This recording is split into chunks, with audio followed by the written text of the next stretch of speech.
Yeah. Okay.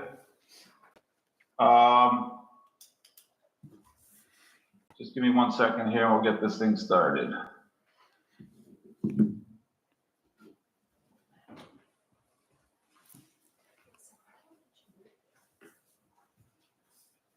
I can roll with a non-agenda item if you want, Ethan. Yeah, I was just about to say the first thing would be any public comment, non-agenda items. So why don't you go ahead and do that? I just want to update you all on the short-term rental stuff that's moving forward. Obviously, Great. we met with Deckard Technologies today, and they're finalizing the online portal for people to register. They think it'll be up and running by the 1st, but we're not really prepared for that in our office. So I think by mid-January, it'll be up and running. Once it's up and running, then they'll send out letters to property owners. And then those letters will direct them to the online portal where they'll register for their licenses. And then we'll process those. The select board did approve those fees a while ago, so those are moving forward, and that's what those fees will be. Good. Yep. And All right. Well, that's great. Yep. and we're going to know where all these properties are because of the data that we're going to be getting Oh, yes. from Yep. this. I mean, we can tell you where 120 or so are right now. Not right this second, but Yeah. we have that access to that information, and it's constantly being updated every day. Right. Oh, So if that's good. someone all of a sudden hasn't been registered or hasn't done a short-term rental, and all of a sudden they want to, they go online and put their property up on one of the online portals, they'll find it the day they put it on, and then they'll get a notice right after that. There were some rough guesstimates as to how many short-term rentals there were in the town when we were holding our deliberations. Yeah. I don't recall what we Whatever were happened to tossing those? around, what number. Yeah, I think it's going to be lower than we think, Lower. and they think, or than they originally thought, but it's hard to say because people actually pull off stuff off the platforms for a period of time. Yeah. So they're not even out there. So, but my gut says it's going to end up a 200 or more. Okay. Is what I'm thinking. Okay. All right. Anyone else with any non-agenda items or public comment? Oh, really quick. And Molyneux Road Sewer Extension Project I've been working on. We got $1 million grant from the Community Development Block Grant Program and 1.3 million from congressionally directed spending from Senator Collins and King and Shelley Pingree. We're very proactive in us getting that. So it's about a $2.6 million project to extend sewer from Molyneux Road up to Mountainside Community Mobile Home Park. Half of that's about a force main. So you can't connect to a force main. Properties along the road can't connect to a force main, but that's moving along.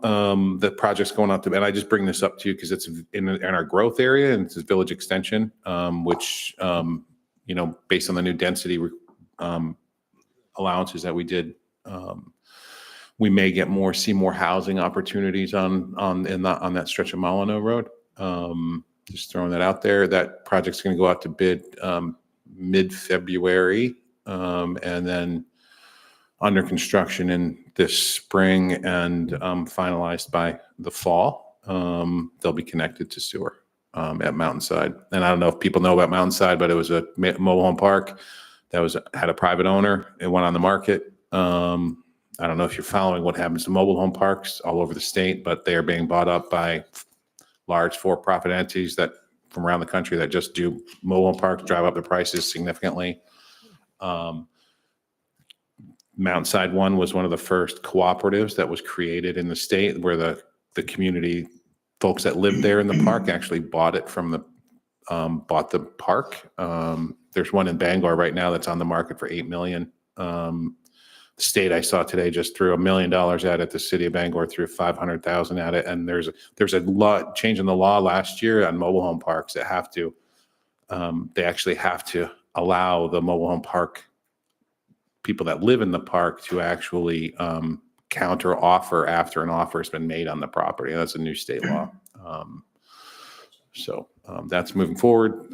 Just kind of a neat thing that we have here in Camden. It was one of the first ones in the state, I believe. I think it was the first one in the state that was bought by a cooperative nonprofit. Been exciting working with them. That's all I have. That's great. Thanks, Jeremy. Yeah.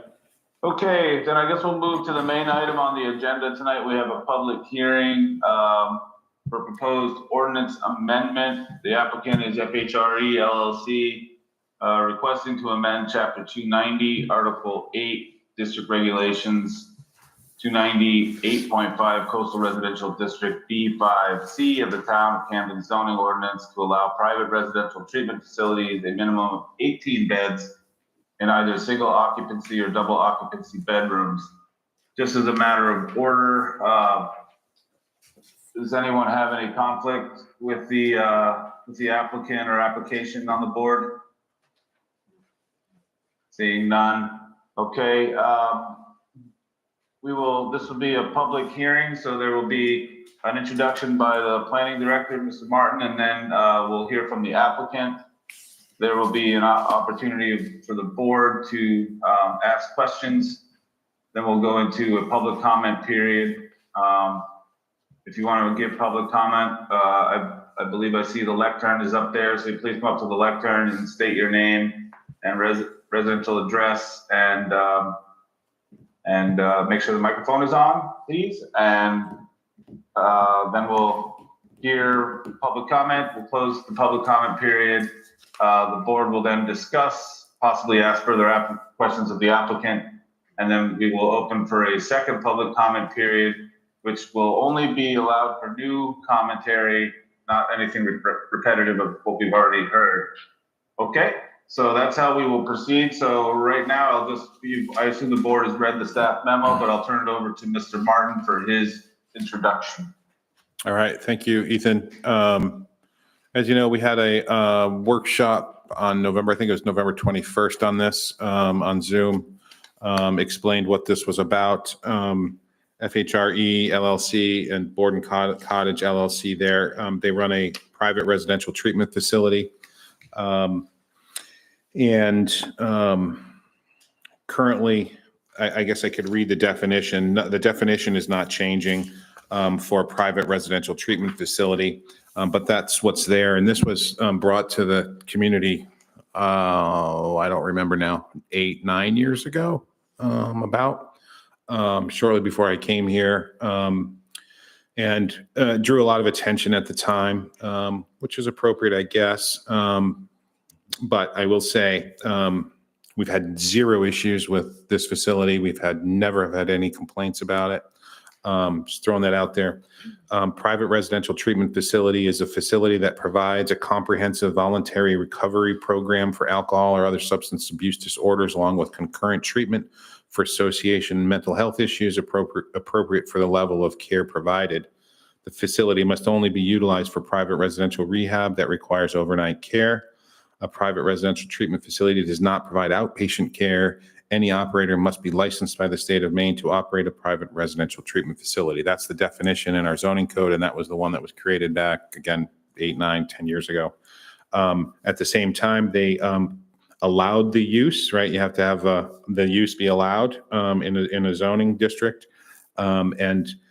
It is a permitted commercial use that's allowed in the coastal residential zoning district, provided that the facility shall have a maximum of 12 single occupancy bedrooms, which must be built in buildings in existence as of January 1st, 2018. The facility must be on a single parcel of at least 10 acres in size and containing a house with at least 5 bedrooms, all in existence before November 3rd, 1992, the date of the enactment of this chapter. That was what was approved by voters some time ago. Again, we've had no issues since then. I have met from time to time with Tom Rodman, I don't know if he's CEO. Is he CEO? Thank you. And the state fire marshal and our code officer and fire inspectors, and they're just trying to do some things different. They're trying to get licensed now to add some additional bedrooms. Or additional beds. The proposal is to increase from 12 single occupancy bedrooms to a total of 18 single or double occupancy bedrooms. Nothing else changes. Nothing is proposed to change on site. I guess I can leave it at that, Ethan. And then maybe you can have Allison Avery is here to representing Borden Cottage too. So after I go, I guess she could go. We've had no issues, I will say. We've never a complaint. It's I think a rather high-end private residential treatment facility. These kind of facilities, generally happen in neighborhoods. They're kind of like group homes in a way. And from my perspective, I think I talked about this the last time. The town probably should have looked at this a little more holistically and allowed group homes or community living arrangements in every zone. They are required under the Federal Fair Housing Act to be allowed in every zone. We just didn't go down that road and that path at the time. This is one way to do it. And there's ways to do Federal Fair Housing Act variances to increase beds from what's allowed normally in these kind of facilities. We don't have that provision either. So working with Tom, and again, was trying to work with the state and the licensing board that has to license them. That's DHS, and the state fire marshal does inspections. They're trying to do some different things. And this was the best way to facilitate what they were trying to do for their patients. And again, just reminding you too, that people that are struggling with addiction and are in treatment, those people are covered under the Americans with Disabilities Act. That's all I have to say, Ethan. All right, thank you, Jeremy, and welcome, Allison. Would you like to give a little introduction to your project as well? Sure. Hello, I'm Allison. I'm head of operations at Borden Cottage. I actually have our medical director here tonight as well, Dr. Kate Irvin. Thank you, Jeremy, for kind of explaining what we're trying to do, but we're really just looking to expand our ability to admit up to 18 folks. We're not looking to change our campus. We're just looking to kind of maximize the space that we have. It's beautiful, and the double occupancy would be great if we could admit people at a lower daily rate if they're in a shared bedroom versus a private bedroom. So just a couple options that we're looking at. So I don't know if anyone has any Great, questions. thank you. for me. Thank you. Yeah, that's fine, yeah. Anyone on the board have any questions of the applicant? This isn't a question for the applicant per se, but I was curious, Jeremy, when you were talking about these community homes and how they should be allowed in every district, but we aren't going that way. Well, that's something we should do. This is not part of this. So this is Borden Cottage. This was their attempt to add some bedrooms and provide a different kind of operation there. Again, allowing the double occupancy rooms and just adding 6 more bedrooms or 6 more beds. Under the Federal Fair Housing Act, community living arrangements we have to allow them in every zone. They're group homes in essence, and what the intent is try to get people that are in treatment for an addiction, not in an institutional setting. This goes back decades now, to get them out of institutional settings and into residential settings. And every municipality across the country is required to allow these in every residential zone. We just have not gone down that road. I will say, when I was in Bangor watching what was happening on this, I was always scratching my head wondering why Camden wasn't looking at this from the community living arrangement or group home scenario, and why they decided to go down this road. And it's probably just the easiest path at the time, would be my guess. And I think we discussed at the workshop the last time that I think it would be my hope that we can, in the future, allow these types of facilities in every zone. We wouldn't get up to this number of 12 or 18 because that's where the Federal Fair Housing disability variance or Federal Housing Act variance would come into play, where you can go above beyond that. Community living arrangements under state law, I think it's 6 or 7 that you have to allow. And if you want to go up beyond that, you would get a Federal Fair Housing Act variance. That would need to be also in the code too. So it's a little not super complicated, but it requires a little more work. And I was not prepared to do that at this time. But if someone comes into the office today and says, I'm going to operate a group home on Elm Street or on Pearl Street for 5 people, we would absolutely permit them. And we wouldn't say, well, they're not allowed in the zone. We would permit them because we have to allow them. Okay, all right. That, if that clarifies it. You're saying it's just up to 6 or 7 bedrooms? That's the definition under state law, community living arrangements. It's in Maine state statute. All Yep. right. So I have a quick question. So go ahead, Lucia. Oh, sorry. So are we looking at potentially double occupancy in each one of the rooms? So 36 people potentially? No. So we're currently licensed for 12 single bedrooms. The 18, our consideration for double occupancy would only be 3 of those bedrooms. So at any given time, if we were running double occupancy, it would be for up to 6 of those Okay, residents. thank you. And the way the text reads is the facility shall have a maximum of 18 beds in either single occupancy or double occupancy bedrooms. Okay. So they can arrange those beds how they see fit and whatever works best for their operations and the treatment of their patients. Okay, thank you for clarifying that. I would also add that, I know we talked about it previously, but I know Ethan loves to talk spot zoning, and I think one of the select board members does too. We did review the code, Lucia, and we reviewed every property in the coastal residential zone to see if this would apply to any other one, and it wouldn't. So, Thank you. yeah, Yeah, I we did do that. How many could Right. potentially have? out It was there? a very good question, but it wouldn't apply to any other property.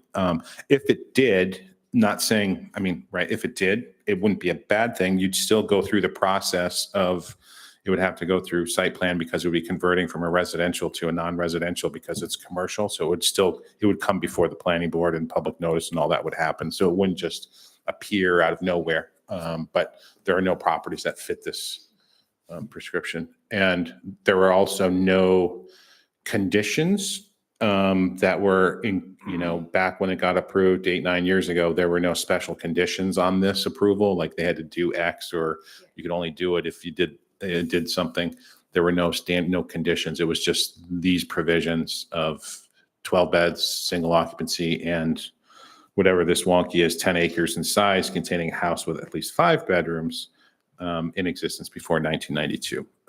That's standard wording for Camden's zoning code. We do that kind of stuff all over.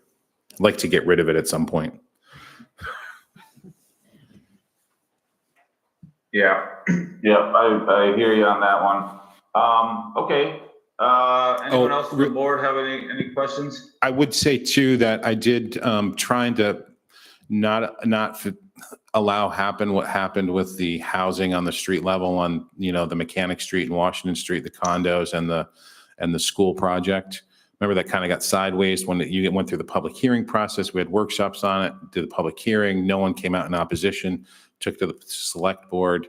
And then at the select board, it kind of blew up because they're like, what? We hadn't heard about this. And there wasn't, and as much as I tried to do to say we publicized it as required, we sent it to 100+ people that were on our mailing list at the time. I did take this to the select board on Tuesday, just as an FYI, so that they're aware what's coming down the pike. And I know Tom shared with them as the planning board liaison that this was happening, but I shared it with the board on Tuesday, and not one of them had any issues or concerns about going to 18 beds, single or double occupancy. So they're expecting this to come to them, and they know that it would be my guess. Okay. Anybody else? Okey doke. I think we'll open it now for public comment. Is there anybody from the public in attendance who would like, I can't see the room, so you'll have to bear with me, but who would like to speak up on the project? The room's empty except for us and the 2 reps from Borden Cottage. That's what I figured. And Renee. All right, And then Renee we'll doing go- the video. We don't want to. All right, hi Renee. I will go ahead and close the first public comment period. Is there any further discussion on the board? Don't have any, Ethan. Yeah, I would say just from my perspective, we talked about it at the workshop, but certainly welcome these facilities, particularly well-run facilities, and it seems like this is one.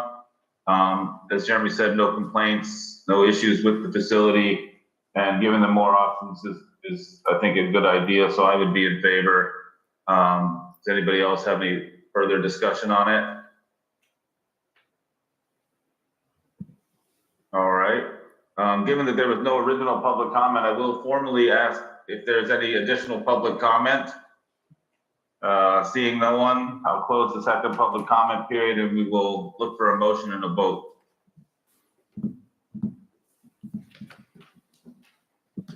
Well, I'll make a motion. I'll make a motion that we approve the application by FHRE LLC to amend Chapter 290, Article 8, District Regulations, 298.5, Coastal Residential District B5C of the zoning ordinance to allow a private residential treatment facility, maximum of 18 beds in either single occupancy or double occupancy bedrooms, and the specific language is included in our packets.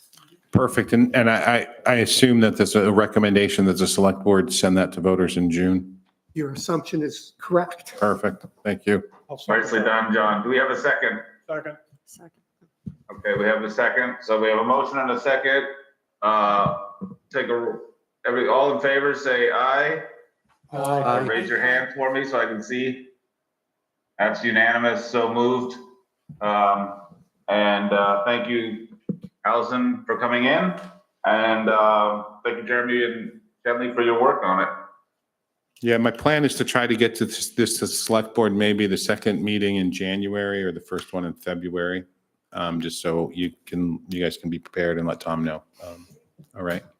Sounds good. Thank you so much. All right, you both are excused if you'd like to be. We're gonna be just doing a little bit of admin work to set up possibly a future meeting here. That's the last thing on our agenda. So, but thanks again for coming in. Thank you. Happy holidays. Yeah, thank you. You too. Same to you. Thanks, Allison. Yep. Yeah. Well, good luck with it all. All right, last thing, next meeting, I talked about the public hearing on the change to accessory apartments the last time at the workshop, because the state gave us a hard time about our definition that we did not include what they said was required to be included, a part of those housing rules of minimum of 190 square foot dwelling unit on those accessory apartments. So our hope is we're too late for January 2nd, but we're planning on January 16th to hold a public hearing on that one. The language is done. I think I shared it with you. If not, I'll share it with you. It's pretty much just taking the, I did send you a memo back on did I not? That's a draft. Oh, that's a, see? Here's an actual Dang. proposal. Look at Shenley's got a draft memo already for me. That's good. We would just add to our existing accessory apartment a C. Right now, it says a lot shall contain no more than one accessory apartment, and all units serve as the primary residence of the occupants for those accessory apartments permitted before January 97. There is no accessory or primary residence requirement. And then we would add a C, which says an accessory apartment must meet a minimum size of 190 square feet. If the Technical Building Codes and Standards Board under Title 10, Section 9722 adopts a different minimum size, that standard shall apply. A municipality may impose a maximum size for an accessory dwelling unit. That language is like, we took that right from the state because they're kind of a pain. We went through all this. We spent $26,000 worth of time, staff, your time, select board, public hearings, all that stuff to do those accessory apartments. They gave us, it was an unfunded mandate, right? We have home rule in the state, but not in this case, but they decided, I guess, it would be fine because you can't have unfunded mandates either, that they'd give grants out of $10,000 to cover the cost. It cost us $26,000 to do that, and they needed copies of everything that got approved by voters. And so we sent it down. They loved what we did. And then they said, except you didn't include the 190 square foot minimum requirement in there. And our perspective back to them was, well, the state law applies. We know the state law applies. We have multiple checks in our office on these things. And since the state law and their rules allow that to change over time based on whatever the state's building codes and standards board decides on what a minimum size should be, knowing that it takes a hearing and all the paperwork and costs to go into that, why would we include that if it could be changed by the state? And they said, well, that's too bad. You can keep it if you want your language, but you have to give us the $10,000 back.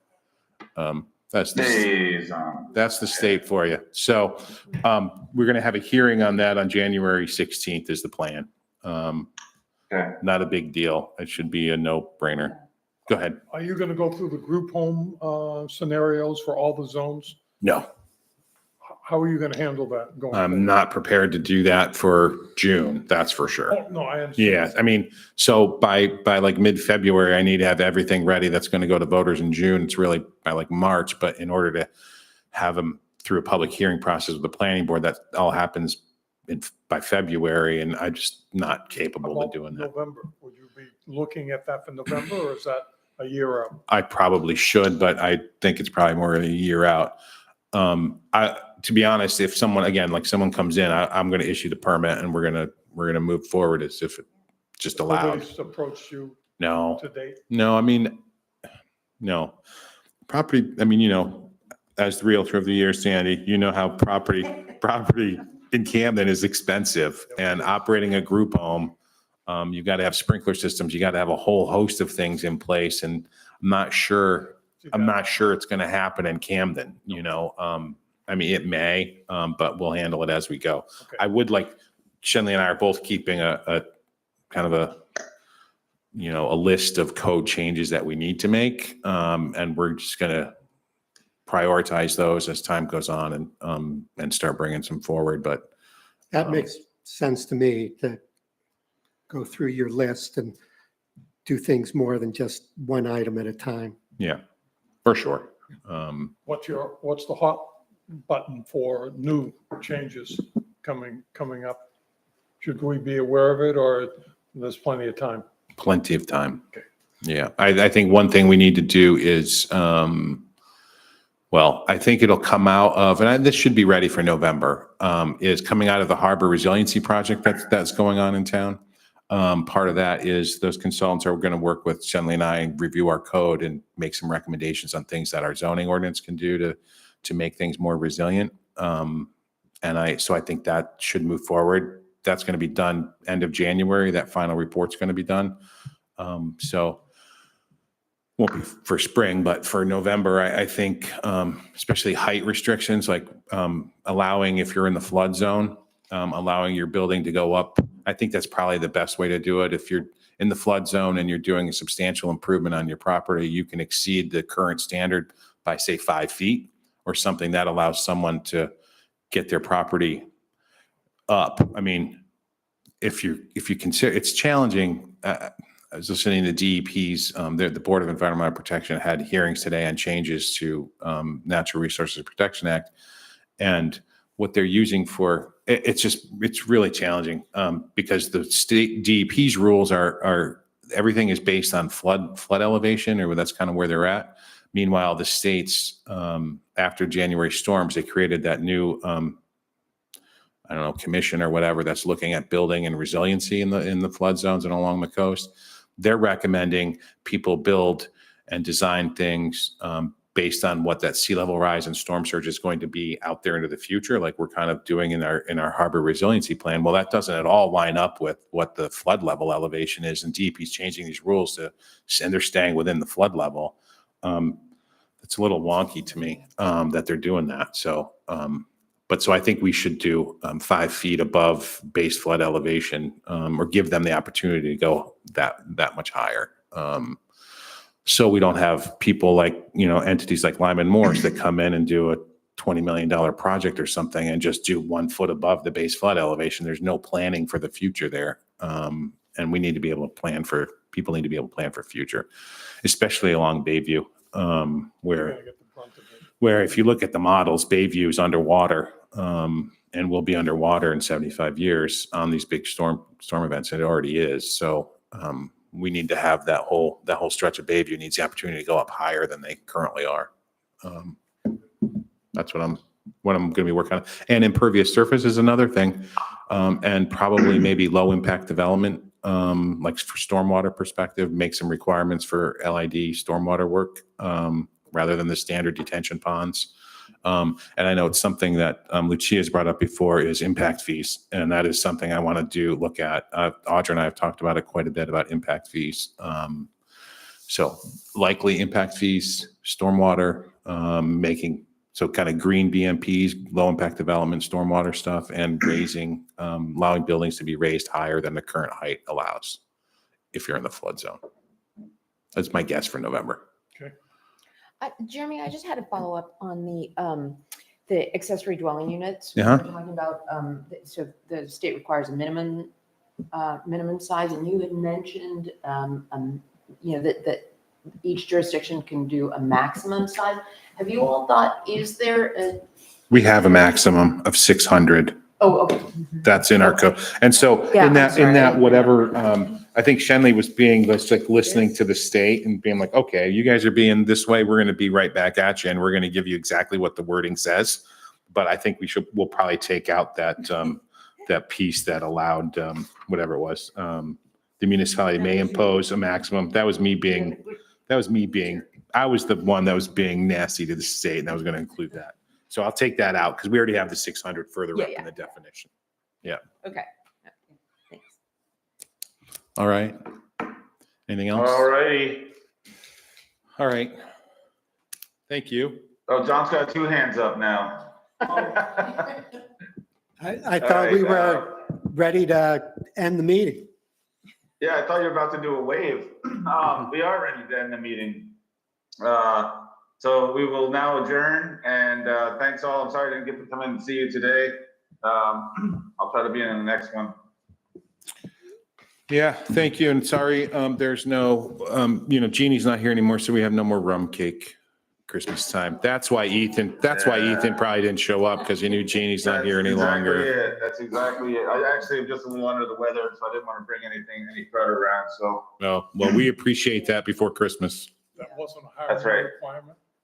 What's that? That wasn't a hiring requirement. Oh, Maddie's a great baker, I will say. All right. Thank you, guys. I All really right. appreciate Be it. well, all. everybody, and happy holidays. Happy holidays. Thank you. Take care.